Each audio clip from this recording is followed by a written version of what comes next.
Had no need to fight tonight.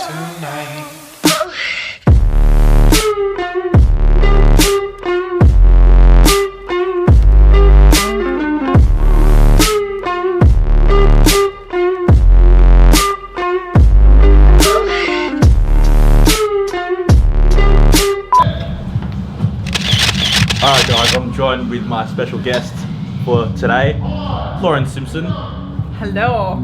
aka Lauren Duffy, AKA Beast.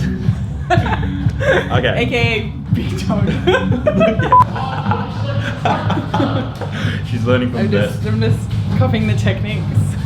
Alright guys, thank you for joining me on my vlog. I've got a special guest here. Her name's Lauren. Say hello. Hi. This is Lauren's handle, Lauren Simpson. If you're not already following me, make sure you do. No, follow me. Juju Films. You look stupid now, but it'll make sense. Okay, so I've known Lauren for about 8 months now. She's a good friend of mine now. We've been doing videos together for about that much time.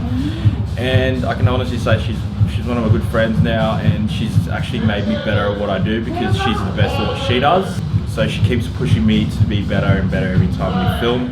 Thank you, Lauren. Thank you. How do you feel about that? It's very flattering. Very grateful to be able to work with you. So. That's right. Okay, so I just wanted to tell people, I just wanted to show people, because you're actually quite shy in front of the camera, which is the truth, but you're not in real life. You're actually very extroverted, you're very friendly, especially in the gym setting, which is where you like being. Yeah. I just want to tell people that your actual story of how you were in corporate and then you went out there into the deep end and became who you are now, and a massive inspiration to everyone in the world. So, tell us the story. For those who don't know, I'm pretty new to this, to the fitness industry. I've only been doing what I do for the last 2 years. So prior to this, I was working in a corporate environment. I was in HR at a financial advisory, and I did this for 6 years. And I was the type of person that would slave away at a desk 9 to 5 and work for someone else.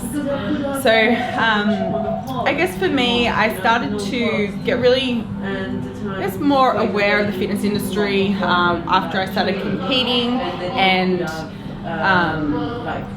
this was really a turning point for me. And at the time, my brand was really growing, my social media profile, and I guess it came down to the fact that I could either be really good in my HR career, or I could be really good in the fitness industry. And that was what led me to make the decision to leave my HR job. It was because it came down to what I was most passionate about, and I am most passionate about helping people with their health and fitness goals. It was a tough decision because it was leaving a really well-paying, secure job. At the time, I was going really well. I was getting promoted, and so I was quite high up at what I was doing. And so to leave that and then to go out on my own, be my own boss, be a boss girl, be a boss babe, go out on my own and to, I guess, pretty much start from scratch. It was really hard, but for me, and it's what keeps me motivated, and even from the beginning, is that I just told myself that no matter what, I had to make this work. I was never going to regret this decision because I knew that I was going to work hard every single day to make sure that, it was successful. I knew that in my mind it was never not going to be. So fast forward now, it's been about a year and a half since I left my corporate job, and things are going really, really well, and I can say that I'll never regret the decision. But you got out of your comfort zone. Yeah, that's, I guess, to do something you love, which is I'd love telling people to do that. Yeah, because I've done that myself. And I want people to know that your name is actually not Lauren Simpson. Yes, so my name is actually Lauren Duffy. I got married in December 2015. Adam, if you're watching. Hello, Adam. Yeah, so my name technically is not Lauren Simpson. But that's pretty much your brand name. So. Yeah, so I've kept that because it's my brand.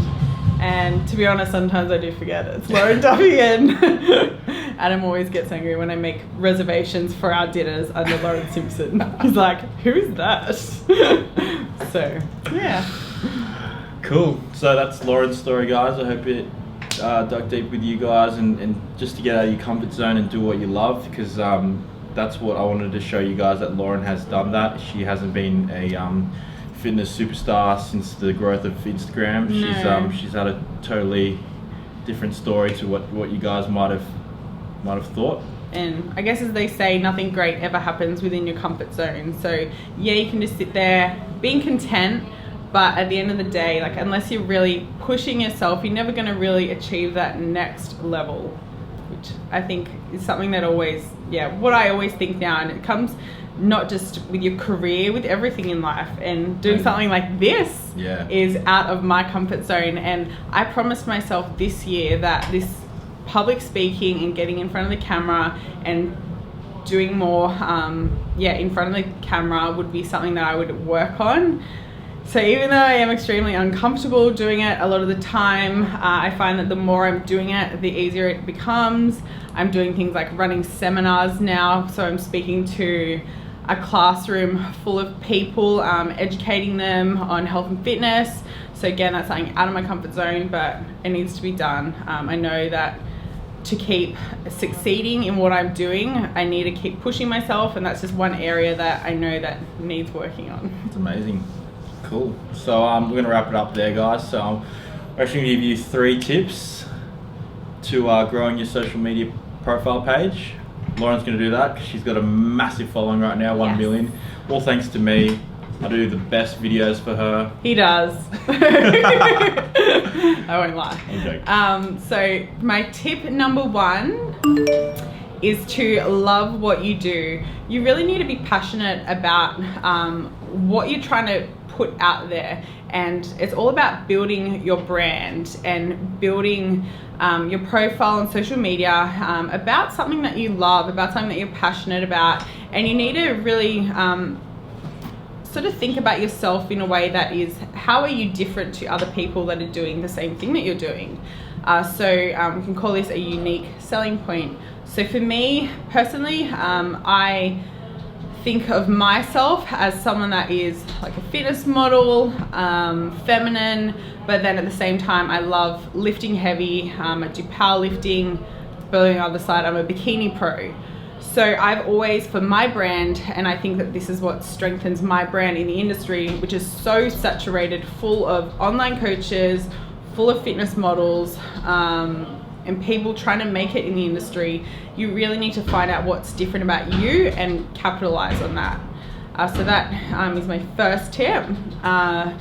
Tip number 2 is to be consistent. Be consistent with your content that you're putting out there. It needs to be good quality. It needs to provide your audience with information. You really need to give your followers a reason to follow you and to want to be engaged in your journey. Adding value. You really need to be adding value. It takes time. So for me, it's taken a Facebook memory popped up on my page a couple of days ago, and it was something that I posted about reaching 100K on Instagram. So fast forward 2 years from then, and now I'm at 1 million. So as you can see, it's taken time. Like, it's a lot. It's taken me time and a lot of hard work, and I see this as a job. I put a lot of time and effort into the content that I'm putting out there. She does. And so it just takes time. Be patient with it and keep really consistent with all of your posts. Some people will post once a week, but it's not going to grow your page. You need to give your page momentum. You need to keep people wanting to come back and seeing more about you and get them involved in your journey. Amazing. Yeah. I think that's what Lauren does really well, is she really does plan out her content throughout her Instagram, Facebook, and YouTube. She's at home on her Microsoft Word all the time, just scheduling things. I think that comes from a corporate background of planning things. She likes to be organised. So yeah, planning everything that you do for your customers or your viewers or your followers is the most important thing, because if you're not adding value to them, then they're not going to follow you. And telling your story as well of your why is the most important to getting more followers, right? I think so. And at the end of the day, you want people to follow you because they like you and because they're interested in your journey. There's no point in, I know that people always ask me, like, would you buy your followers? Would you buy your followers? But at the end of the day, why would you do that? Because you want people to want to follow your journey, people that are genuine and people that are real. You want to be able to interact with your fans as much as you can. And to be honest, like with social media, it's such an amazing tool to allow you to reach millions of people while you're just in the comfort of your own home. Whereas I can talk to, I've made so many friends all across the world and building friendships and networking. It's a really awesome tool to use as well for that. Growing businesses have now started all because of just social media, which is awesome. That's a good way to put it. I think because I've been working here at Titan Fitness as well, I'm trying to help people grow their marketing, all the PTs and stuff, and what I tell them is that people who meet them should know who they are already by looking at their social media, telling their stories and how they market themselves. So I think what you said about Instagram, YouTube, Facebook being a tool is very important to market yourself. Yeah, and because it is used so much now, I think you just need to be careful as well with the content that you're putting out and the image that you want to portray for yourself, especially when it comes to if you're working in a more professional job. The information that you're putting out there needs to be kept really professional and Cool. Alright, let's go to number 3. And your third tip? Tip number 3 is to really use social media as a networking tool. There is no better place to be able to really engage with other people and their communities than through social media. So a lot of through sponsorships and just networking with other businesses, you can really allow yourself and your brand to be built into other people's as well. Awesome. So take those 3 tips, guys. Grow your following. I mean, you shouldn't be starting up an Instagram just for followers anyway. You should always be thinking about giving value to other people. That's what I think. That's what you think? Yeah, that's what I think. To me, I never had the intention that I wanted to build a massive Instagram page. It just sort of came with the fact that I was just genuine about what I did, and I just flew on from there. I think you can't try too hard, and I think when people try too hard, you can really tell, and that's just when it comes down, you're not really genuine about it. So cool. Alright, well, if you guys want to check out some more of our work, I'll give you a link down here. Watch all my videos, they're mostly of Lauren. Go to her YouTube channel, my YouTube channel, check out our Instagrams, and we'll see you guys later. Bye. You're dismissed. Also, don't put that on the vlog. Also use code Lauren for 10% off at musclerepublic.com. No. Oh yeah. Juju on that beat.